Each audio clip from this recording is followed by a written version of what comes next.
Hello and welcome back to Assorted Beefs, where I talk about anything I want that doesn't fit into niche tea for any particular reason. The real value of these videos for me is that they show me how badly I actually need to get my hair done because niche tea, the angle is wrong and I can't see how bad the part is. Today we're talking about the Trifecta skincare drama. Here's your Jorts tax. May the rest of your weekend be blessed and peaceful. So we have two creators involved in this. We've got Dana on one side and Sonia on the other side. Both of these creators have decently large TikTok platforms, but notably Sonia's is a decent bit bigger. Now, yesterday, Sonia posted a video saying that like a year and a half, 2 years ago, she created this particular skincare routine we're calling the Trifecta. Sonia says that she made this skincare routine when she was in high school because she had so many different skin problems, and that she brought it to TikTok because it was such a revolutionary thing for her and she wanted to share it with other people. She says she calls it the Trifecta because there are three things in there. She just randomly picked that phrase. It made sense at the time, but that it got a lot of attention because these are drugstore products, right? And one of them is Dial soap, antibacterial soap. So there are a lot of people like, what do you mean you put Dial soap on your face? Like that kind of stuff. She goes on to say that she's gotten tons of DMs from people ever since she started talking about it on TikTok and Instagram about how much it's helped them. Apparently it can help with a lot of different things, like not just acne, but also like skin pigmentation, stuff along those lines. I might try it myself, to be honest. My skin has gotten absolutely stupid since I got into my late 30s. But relevant to this story, she then goes on to talk about how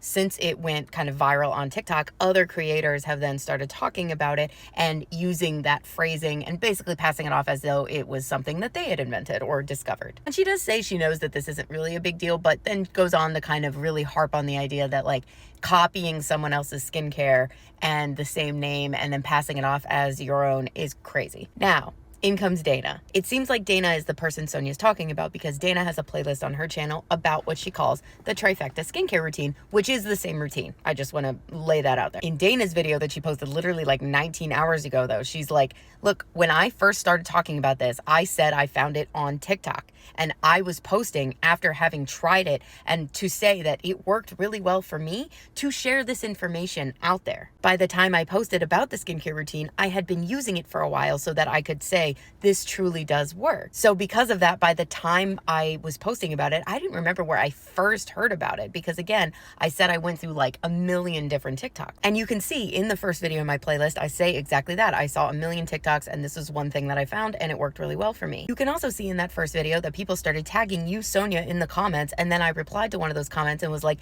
this is the person who it was, and I gave you full credit. She goes on to say that she's just talking about it from her perspective of what she's been living through, and she threw out the word trifecta because there were three of them. She doesn't care about that. She doesn't remember copying that word, but she's not trying to take credit from anyone. She even says like, here is your credit. It's yours. I'm just talking about the things and that they work. And everything Dana said can be confirmed via her playlist. Her first video there does say she never takes credit for it. She said she found it on TikTok. And then as soon as somebody tags Sonia, she immediately replies the second video in the playlist is her giving full credit to Sonia. Looking into it a bit, I think the issue is that Sonia's upset that Dana, I think, got more views from talking about this skincare routine than Sonia did. And Sonia is feeling like the person who put this whole thing together and initially brought it to TikTok is frustrated by that. I think this is a big source of pride for her. She does make posts a lot about just like, hey, I'm the one who made this cool viral skincare routine. And I think it really frustrates her that somebody else would get credit for that. And I think there's like validity potentially in the fact that like she, as I believe a Persian woman, is potentially getting more suppressed than Dana, who is white, but that has nothing to do with Dana. If anything, that's a TikTok issue. Now, since Dana's post went up, which was basically like, I'm not trying to have beef with you. I'm not trying to take credit. I need this to be over. It's been 2 years. Leave me alone. She's making passive aggressive video posts. She's like responding to people's comments with a lot of snark.